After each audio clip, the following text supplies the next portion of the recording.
Okay, I want to share with y'all some thoughts about the little dimple that goes behind the cutting edge. And I've been hearing it called the sharpening choil.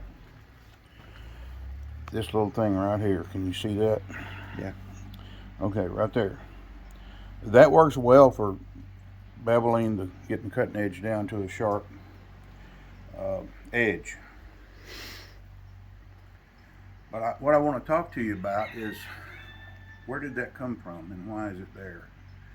Recently, I watched a video from my friend and fellow master bladesmith Murray Carter, and his YouTube channel is Carter Cutlery. And he was talking about that little feature that's often on a stock removal or uh, a production knife, and it's convenient for sharpening because you can uh, get the edge right up next to a stone and do the sharpening.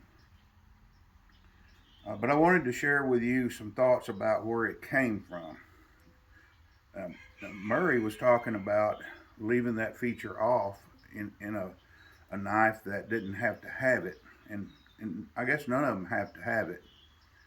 Um, and I certainly agree with Murray's view on that. But the question that I want to propose is where did it come from? Where did this, when did it start? Now, I've asked that question several times in several different groups of people, and not to start anything, and I didn't complete this, I didn't have this discussion with them necessarily each time I asked that question, but I wanted people's view so I could think about it and not to contradict, but I want to share some of the point of view that I have as a historic bladesmith. So I want to share with you what or how that came to be originally. Now, while it is convenient to bring that edge back and have a place to start your sharpening, it sort of separates the ricasso from the cutting edge. There is a historic basis for it, and I want to share that with you. So let me get I'm at a stage on this bar in this blade uh, progression that I want to make it happen, and then we'll talk some more. So bear with me. I want to share with you something here about this object here. Now, of course, everybody can see that's a pair of scissors, or will be. But let's look at them, the parts individually. We'll look real close. Now, this is the cutting edge right here, and it's flush with what would be the ricasso if it was a knife, and I'm sure that's what it's called on scissors. But notice it also has this little uh, sharpening choil, as it were, on a pair of scissors. Here's the thing: these scissors and this process of making these scissors and forging them dates back to the 1700s and even earlier. But we have documentation that in 1790, this size, this style, this process was being done routinely. And on the historic objects, the ones that we can study, it will have that little dimple in it. Now, things like that dimple and file marks, and there's some scarf weld in each of these right here, which I made these. So the scarf weld is showing right here and right there. Well, all those things are called in the museum language and archaeology language are called artifacts of the process.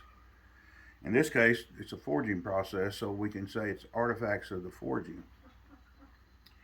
So early on, before stock removal and before most people today who are into knives and who make knives and grind knives from bar stock, and they put that dimple in there early on. That dimple was there, Now it worked well with the operation of sharpening a blade, just like the scissors or a knife, when the edge is flush with the bottom of the ricasso.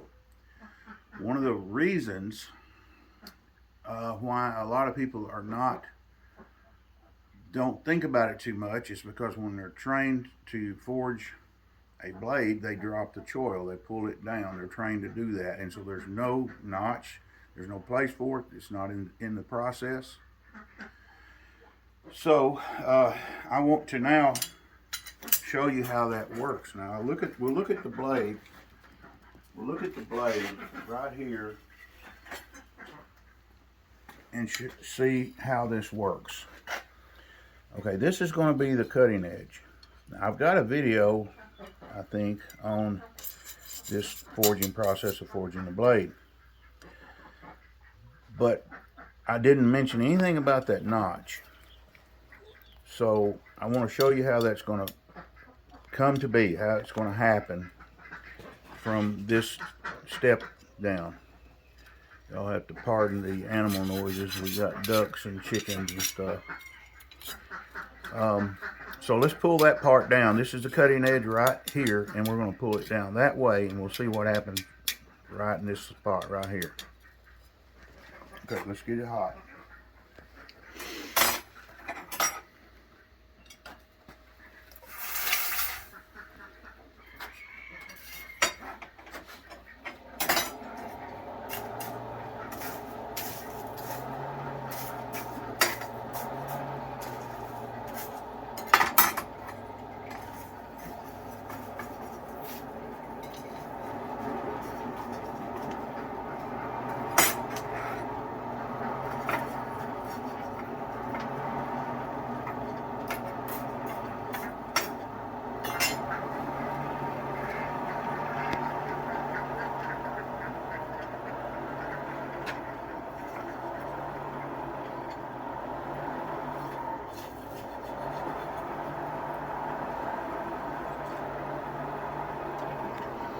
Be on the face of the anvil.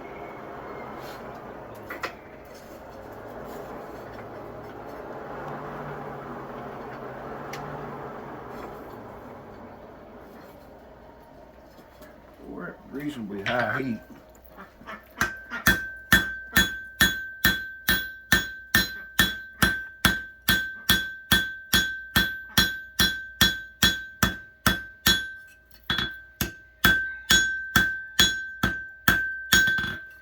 See that I'm kind of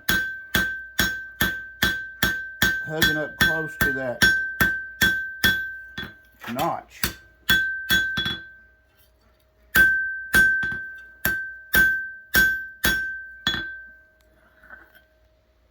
And I'm concentrating right in that juncture between the blade and the ricasso. Trying not to hit the ricasso, but try to get as close as I can to it.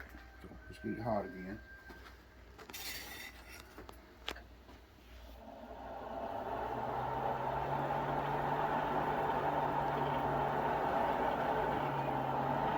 Changed hammers. I'm using a hammer face that's got a little radius to it that'll help me get in there, and it kind of goes with my plunge.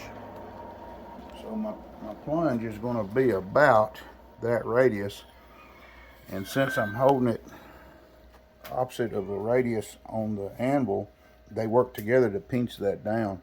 So if I can strike accurately enough, then I'm actually forming the plunges, or at least I'm getting the beginning of the plunges. Okay, we'll work a little bit more in that same spot. Well, I'm holding the bar arm and my hammer arm pretty tight against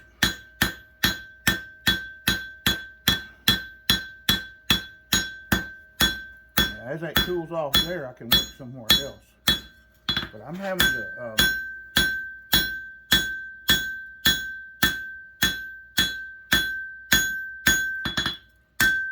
think about what the anvil's doing on the bottom while I'm hammering on the top. So we can see that it's starting to come out, and of course it, as often does, it starts lifting the blade because this is longer than this now, so it can't do anything but pull it up. So we're going to knock that back down and see what happens. We'll straighten it out. And we'll go back to my flat face hammer.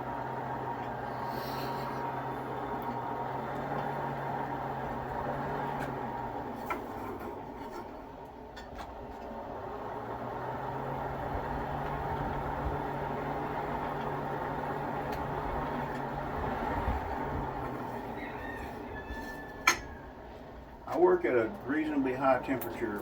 When I don't need to, I don't. But to move metal, forge,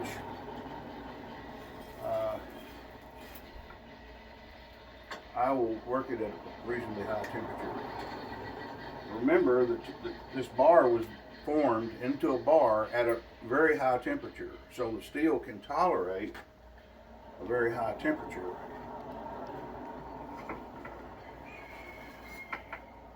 And when the grain grows and becomes large, then we just have to know what to do to fix that. So let's put it horizontal and bring that back down.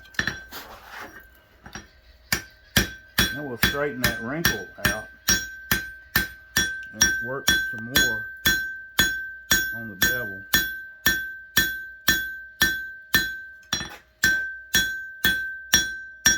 And I'm bouncing off the anvil a little bit. I'm feeling for the soft metal, the hot metal. So I can pat that back into itself a little if I need to. And actually you can work that dimple right out of it. So there's going to be some more refinement, but we're at a point now that we can show that there is a dimple right there, and it's natural and it's part of the forging process. Now this one I pulled out to where that could disappear completely, and I probably will, but when I get my plunges in place, I can decide then whether or not I want to put a little bit of a sharpening choil back into it.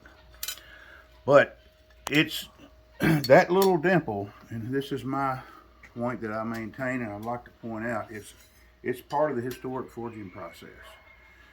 It wasn't something necessarily invented in our lifetime or our father's lifetime. This has been part of the forging process and an artifact of it for probably centuries. It's just something to think about.